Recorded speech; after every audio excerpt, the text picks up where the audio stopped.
SRS Kavya భయపడడం లేదా అంటే భయపడడం లేదో లేకపోతే అలా మేకపోతు గాంభీర్యంతో ఉందో తెలియదు కానీ అభిమానులు బాయ్కాట్ ఎస్ఆర్హెచ్ అని ట్యాగ్ చేసి పిలుపునిచ్చినా సరే ఈవిడ పెద్దగా స్పందించలేదు.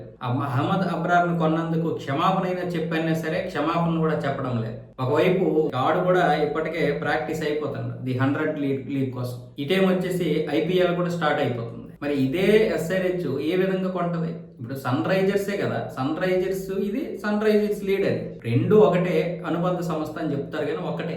భారతదేశం మీద ప్రేమ ఉన్నవాడు ఎవడైనా కొంటడా? నీకు ఇక్కడ డబ్బు ఎలాగొస్తుంది? ఈ దేశం నుంచే కదా. ఈ దేశం నుంచి వెళ్ళినటువంటి డబ్బుతో నువ్వు వాడిని కొంటావా?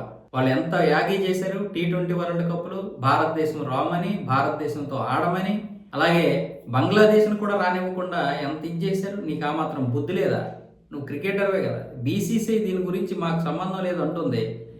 సంబంధం లేదన్నా సరే ఎస్ఆర్హెచ్ని ఏ విధంగా ఆడిస్తుంది? ఇలాంటి వాళ్ళని వెంటనే నిషేధించాలి. నిషేధిస్తే అప్పుడు అన్ని విషయాలు కూడా బయటకు వస్తాయి. ఇంకొకటి ఎవడు కూడా ఇలాంటివి చేయడు. అది లండన్కి సంబంధించినటువంటి టోర్నీ అయినా కొన్నటువంటి టీం ఎవరిది? మన సంస్థ కదా, భారతదేశం సంస్థ కదా కొన్నది. నీకు ఆ డబ్బు ఎలా వచ్చింది? మేము ఇచ్చినటువంటి డబ్బే కదా, భారతదేశం నుంచి డబ్బుతోటే కదా కొన్నవాడికి. సో ఇలాంటి దౌర్భాగ్యమైనటువంటి వాళ్ళందరూ కూడా ఇప్పుడు మనల్ని పరిపాలిస్తున్నారు. అంటే మన అభిమానం అంత పిచ్చిగా ఉంది.